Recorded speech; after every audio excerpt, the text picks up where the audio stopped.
افغانستان هر چقدر امن‌تر و آبادتر باشه برای ما ایران هم بهتر هستش و یک کشوریه که علاوه بر مرز جغرافیایی گسترده‌ای که داره تشابهات فرهنگی زیادی داریم، زبان مشترک داریم و برای ما حتما امنیت و ثبات پیشرفت افغانستان مهمه.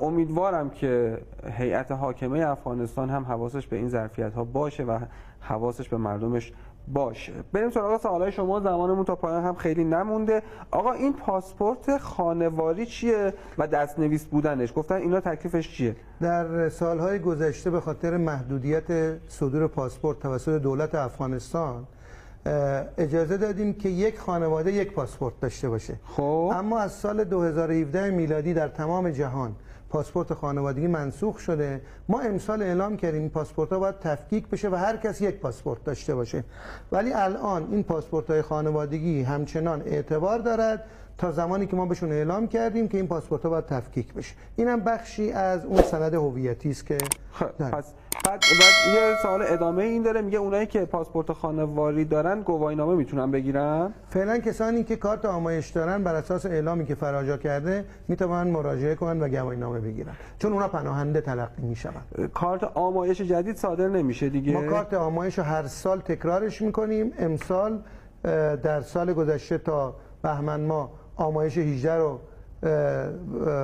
صادر کردیم و اون عددی که من خدمتتون عرض کردم نزدیک به شرایط داره. خب میخوام برم، یعنی کسانی هستن که سابقه دارند، سابقه خوب جدید صادر نمی شود، نه سابقه کارت آمایش دارند. این دور 18 است که داره هر سال یک بار صادر میشه. یعنی پس جدید صادر نمی‌کنیم. ما جدید پناهنده نپذیرفتیم فعلا از افغانستانی‌ها. نه، سیاست دولت جمهوری اسلامی این هست که میتواند پناهنده بپذیرد، اما از میان اتباع افغانستانی ما الان بنا نداریم که پناهنده بپذیریم، چون در کشورشون جنگی وجود ندارد و جانشون تهدید نمیشه.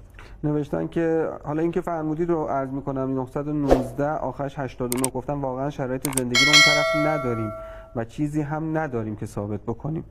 خب خیلی از این عزیزان زمانی که اومدن همه چیز گذاشتن و اومدن دیگه، طبیعتا الان هیچ کمکی از این جهت نمیشه بهشون کرد. درسته؟ مسئولیت، ببینید ما باید دولت به سرپرست رو در افغانستان مسئول کنیم که نسبت به اتباعش مسئولیت داشته باشه. خب ما نمیتوانیم مسئولیت همه کسانی که به ما مراجعه میکنن رو به عهده بگیریم. حتما مشکلاتی وجود داره، ما هم در گذشته مشکلاتی داریم، مردم زحمت کشیدن و این مشکلات حل کردن.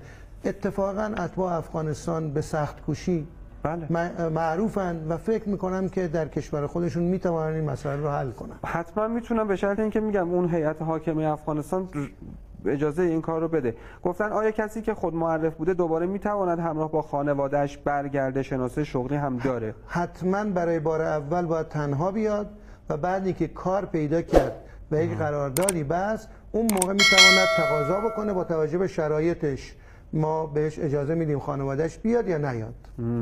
آیا دوباره طرحی برای تمدید پاسپورت خانوار جامانده اجرا می‌کنید؟ پاسپورت‌های می‌خواین جدا کنید. پاسپورت‌های خانواری اگر جا مانده باشن باید بیان به صورت مشخص یک درخواست جدید بدن تا درخواستشون مورد بررسی قرار بگیره. کسی که کارت موقت میگیره تمدید میشه بعد شهریور؟ بستگی داره، بستگی به شرایطش داره، ولی معمولا کسانی که دارای شرایط مناسبی باشن این کارت‌های موقت قابل تمدید هست. بسیار خب. نوشته سلام، متولد سال 60 تهران هستم، از سال 58 ایران هستیم، همه خانواده ایران هستن، ازدواج کردم، 3 فرزند دارم، آنها هم متولد ایران و تحصیل کرده اینجا هستن.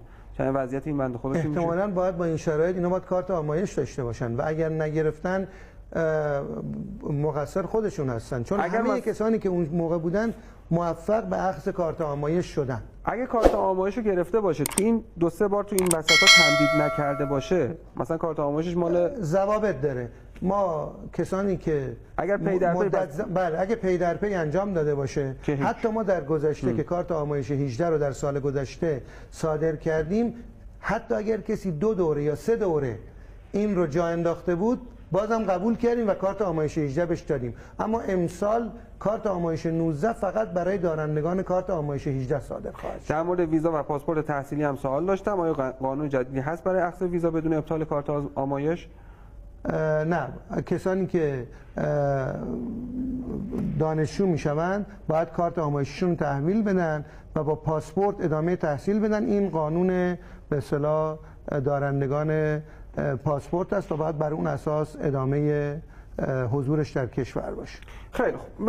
بقیه سوالات که تعدادش هم خیلی زیاد هست تقریبا تکرار شده بود. من این 2 دقیقه پایانی رو از آقای یارحمدی خواهش می‌کنم شما یه جمع‌بندی بفرمایید. این نکاتی هم که تا الان گفتین یه بار دیگه تیزوار بفرمایید که مخاطبینمون بدونن. خدمتتون عرض بکنم همه کسانی که به نحوی سوال دارن میتونن به سایت ما مراجعه کنن safia.moi.ir. اگر که زیرنویس بکنین در خلال برنامه‌هاتون خوشحال میشم. میتوانن سوالاتشون رو با کارشناسان ما در میان بگذارن، کسانی که ما موفق نشدیم سوالشون رو پاسخ بدیم. ببینید یک مسئله مهم مطرح می شود، میگن عدم حضور اتباع افغانستانی و نیروی کارش می تواند ضربه اساسی به زیرساخت‌های اقتصادی ما بزند. اولا که ما در سال گذشته اعلام کردیم به مدیر کل محترم اشتغال اتباع خارجی وزارت تعاون کار و رفاه اجتماعی که از همه کسانی که میخواهند به صورت انبوه از کارگر خارجی استفاده بکنن اون درخواستشون رو ما بدن تا اون درخواست مورد بررسی قرار بگیره و بتوانیم بهشون کمک کنیم.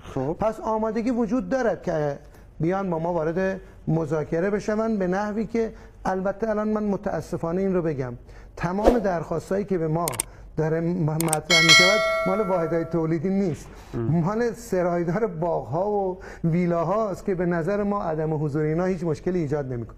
من بار دیگر اعلام میکنم ما آمادگی داریم که همه کسانی که در کشور ما به عنوان اتباع خارجی زندگی میکنن بتوانند یک زندگی عزتمندانه داشته باشن. برخیشون باید کشور رو ترک کنن و قانونی وارد کشور ما بشن. خیلی متشکرم. ممنونم آقای یارحمدی، ممنونم بابت این پاسخگویی صریح و شفافتون.